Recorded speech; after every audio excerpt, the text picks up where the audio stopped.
Bismillahirrahmanirrahim.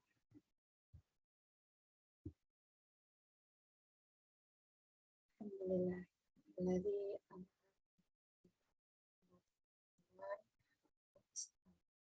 wa nusalli ala sayyidina Muhammadin wa sahbihi ajma'in.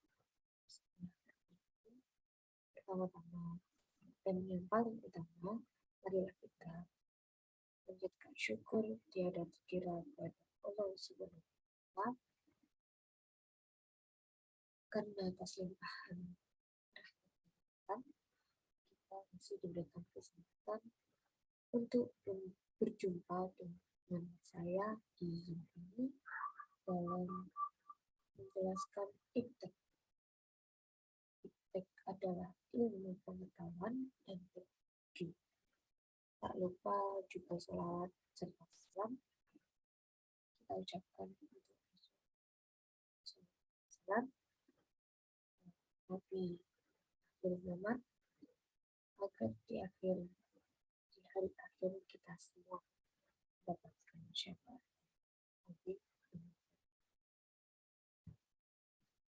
Baik, pada kesempatan kali saya akan mengenai iptek ilmu pengetahuan dan Islam.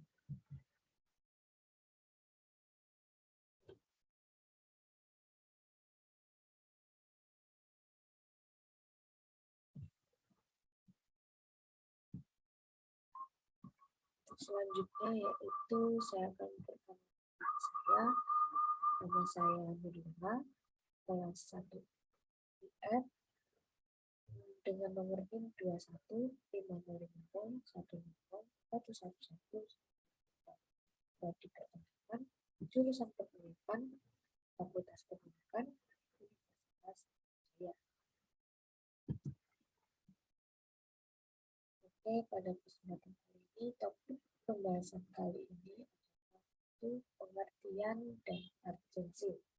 Kedua, sejarah perkembangan sains. Yang ketiga, masa-masa kejayaan sains. Yang keempat, sifat ulama terdahulu dalam sains. Lima, sebab kemajuan sains di dunia Islam. Yang keenam, pengaruh sains Islam dalam peradaban Eropa. Untuk yang ketujuh,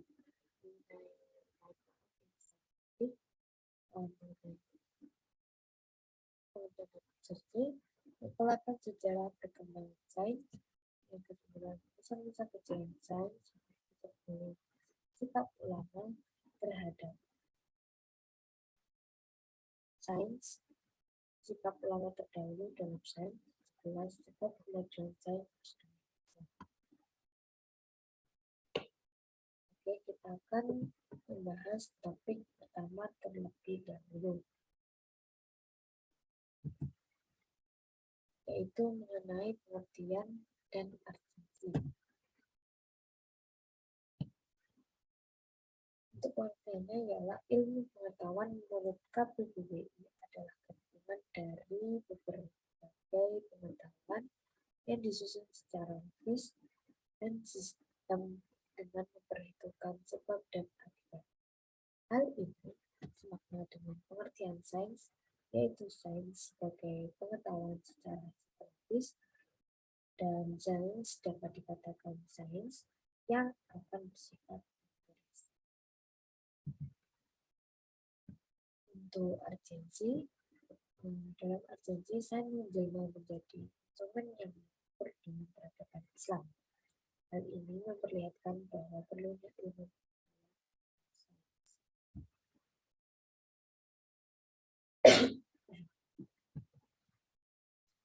Untuk topik yang kedua mengenai sejarah perkembangan sains.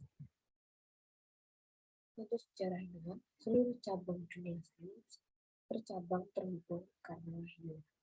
Wahyu yang dimaksud adalah starting point yang dapat dijelaskan pada surah Al-Mulk yang memerintahkan untuk membaca, surah Al-Mulk yang memerintahkan pengamatan berkali-kali. Untuk dalil yang lain, Rasulullah memerintahkan untuk mencari ilmu, bahkan mewajibkan pada kaum muslimin. Dan terdapat banyak hadis yang menyebutkan keutamaan orang yang berilmu daripada orang yang tidak berilmu. Dan dari hadis menyebutkan hanya terdapat 11 dari kaum Quraisy yang bisa membaca dan menulis. Sejarah selanjutnya yaitu hanya saja saat awal tumbuh pada peradaban Islam, ilmu yang berkembang hanya agama seperti ilmu fikih, tarikh atau sejarah, tafsir, hadis, dan lain-lain. Untuk munculnya, rumusan berawal dari sahabat Rasulullah melakukan perluasan ke berbagai daerah yang akhirnya bertemu dengan ilmu kebudayaan setempat. Ta'asur atau keterpengaruhan adalah aktivitas penggabungan dengan pemikiran milik sendiri dengan memiliki kesamaan selanjutnya diyakini intifak adalah bersifat universal. Untuk poin yang ketiga yaitu masa-masa kejayaan sains.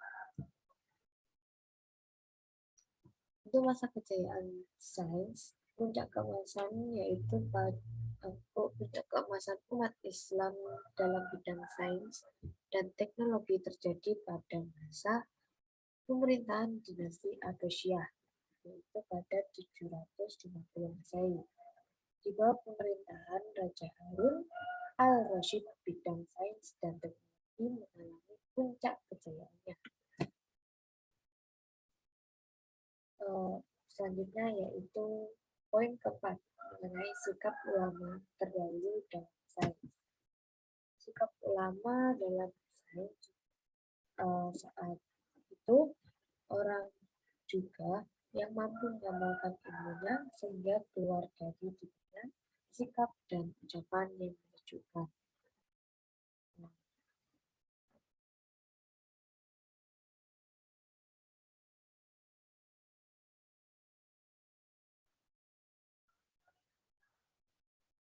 Selanjutnya, terdapat tambahan mengenai sikap ulama terdahulu dalam menyikapi sains.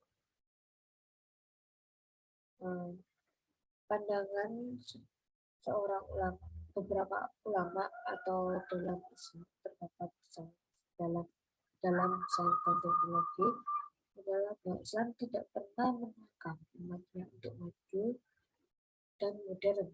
Justru Islam sangat mendukung umatnya untuk melakukan penelitian dan bereksperimen dalam hal apapun, termasuk dalam hal sains dan teknologi. Bagi Islam, sains dan teknologi adalah termasuk ayat-ayat Allah yang perlu digali dan dicari kepada ayat-ayat Allah yang tersebar di alam semesta ini merupakan anugerah bagi manusia sebagai khalifatullah di bumi Allah dan dimanfaatkan sebaik-baiknya. Pandangan Islam tentang sains dan teknologi dapat diketahui prinsip-prinsipnya dari analisis wahyu pertama yang diterima oleh Nabi Muhammad SAW yang berbunyi Iqra bismi rabbikal ladzi khalaqal insana min 'alaq Iqra rabbukal akram alladzi 'allama bil qalam 'allamal insana ma lam ya'lam. Yang artinya yang berbunyi yaitu bacalah dengan menyebut nama Tuhanmu yang menciptakan. Dia telah menciptakan manusia dari segumpal darah. Bacalah dan tahu Tuhanmu lah yang mengajar manusia dengan perantara kalam. Dia mengajar pada manusia apa yang tidak diketahuinya.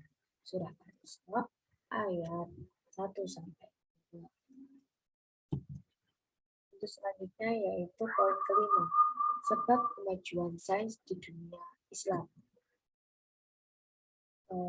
Kemajuan sains dalam Islam terdapat banyaknya penelitian menurut Al-Hasan dan Hill agama yang dibawa oleh Nabi Muhammad SAW ini memberikan dorongan yang sangat kuat kepada umatnya untuk melakukan pencapaian-pencapaian di bidang sains dan teknologi.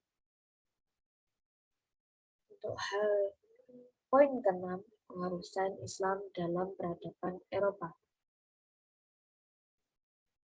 Dapat kita ketahui bahwa orang-orang seperti Robert de Orelov, Adelard of Bath, Beverly Vanderbilt, Gerard de Grenouille, dan lain-lain pernah tinggal di Andalas dan belajar Islam. Sepulang dari Andalas itu terdapat di daerah Eropa, yang waktu itu masih dikuasai Islam, maka menyebutkan namanya kedaulatan Eropa. Nama-nama tersebut dan yang tercatat sebagai orang-orang Eropa yang pernah melakukan kajian tentang ilmu-ilmu keislaman. Kemudian ilmu-ilmu yang mereka telah dapatkan itu dikembangkan lebih lanjut sehingga mereka mulai bangkit dari ketertinggalan dalam berbagai bidang. Kebangkitan dunia barat ditandai dengan munculnya suatu gerakan, yakni Renaissance, yang diartikan kelahiran kembali. Kebangkitan kembali peradaban atau ilmu pengetahuan di Eropa pada abad ke-14 sampai ke-16 Masehi yang dimulai di Itali yang dipelopori dari kalangan generasi muda. Latar belakang munculnya gerakan ini tidak lain ingin melepaskan diri dari genggaman kekuasaan gereja yang bersifat otoriter, memaksakan pendapatnya sekalipun bertentangan dengan perkembangan ilmu pengetahuan seperti penemuan Galileo Galilei pada tahun 1565 sampai 1642 tentang pentingnya akselerasi dalam dinamika perkembangan dengan keputusan gereja, menyebabkan beliau dijatuhi hukuman mati. Oleh karena masyarakat Eropa pada waktu itu terkungkung, maka dengan lahirnya Renaissance dapat membangkitkan kembali peradaban klasik Yunani yang pernah mencapai kejayaan melalui peradaban Islam atau juga filsafat-filsafat Islam. Oleh karena itu pula, orang-orang Eropa berusaha untuk melakukan komunikasi dengan orang-orang Islam dengan melakukan kontak. Maksud dalam hal ini kontak secara fisik kita saling bertemu. Oke, selanjutnya yaitu poin ke-7 mengenai sebab kemunduran sains dalam Islam. Dalam kumpulan ini ada hal yang terdapat beberapa pendapat, salah satunya terdapat dari pendapat Profesor Sabda dan David King. Beliau mengatakan karena sains di dunia Islam hanya ditemukan untuk kebutuhan dunia praktis Islam. Sedangkan menurut Libet mengatakan ada 3 pendapat, yaitu menganggap tantangan baru adalah bid'ah, krisis ekonomi, dan sains dianaktirikan dan tidak dipelajari. Untuk itu, sains mengalami kemunduran. Yang ke-8 yaitu mengenai sikap kaum muslimin kontemporer dalam dunia sains modern. Ada beberapa kelompok penolakan secara mentah-mentah terhadap sains yang dipelopori oleh Syekh Al-Bakri. Ada kelompok yang menerima secara mutlak sains dan agama di bawah sains yang dipelopori Ahmakon, yang termasuk Jamaluddin. Ada kelompok yang menerima mutlak sains dan agama dipelopori oleh Tohushan, orang yang berasal dari Mesir. Dan yang keempat, ada yang menerima namun menyaring. Dalam arti ini menyaring apabila terdapat informasi, orang-orang tersebut akan menyaring mana yang baik dan mana yang buruk. Dari beberapa sikap yang baik yang bersifat universal, yaitu poin yang keempat, yang menjelaskan mengenai menerima namun disaring, karena sains kontemporer berawal dari dunia barat.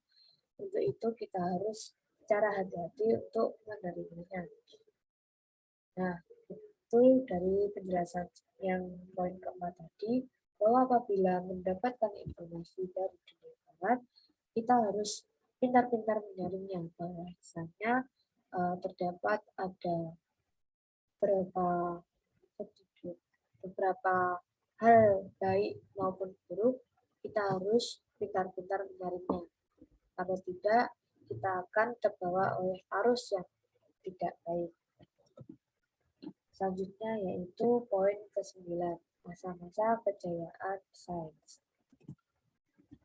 Seperti slide yang sebelumnya, dijelaskan mengenai masa-masa kejayaan sains, yaitu pada puncak kemasan umat Islam dalam bidang sains dan teknologi terjadi pada masa pemerintahan dinasti Abbasiyah, yaitu pada tahun 790 Masehi. Di bawah pemerintahan Raja Harun al-Rasyid, bidang sains dan teknologi mengalami puncak kejayaannya. Untuk yang ke-10, cara menumbuhkan kembali sains dunia Islam. Solusinya yaitu apabila orang-orang yang berusaha meneruskan pemikiran untuk menumbuhkan kembali sains di dunia Islam, antara lain berikut adalah orang-orang yang berusaha menumbuhkan kembali sains di dunia Islam, seperti 1. Rajul Rahman, yang kedua adalah Al-Jabari, yang ketiga yaitu Ahmad Tarqam, yang keempat Hasan Hanifi, yang kelima Muhammad Ajal, yang keenam Ismail, yang ketujuh Ahmad Khan, yang ke-8 Qayyah, yang ke-9 Harun Yahya, yang ke-10 Husain Masyur, dan terdapat beberapa tokoh yang lain yang merumuskan kitab untuk menumbuhkan kembali sains di dunia Islam.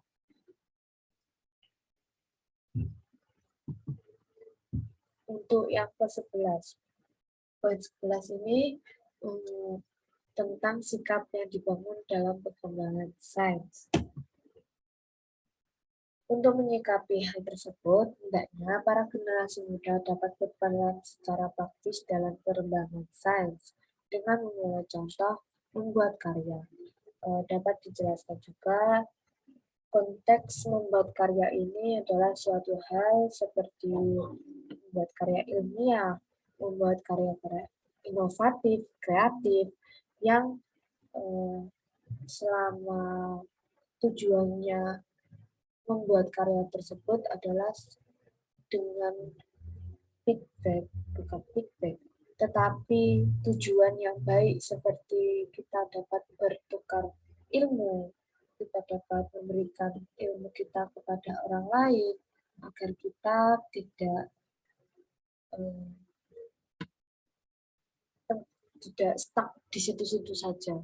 Kita bisa berkembang dengan ilmu-ilmu orang atau pengalaman-pengalaman orang yang kita ketahui apabila kita mendengarkan atau menerima atau menggunakan karya-karya tersebut.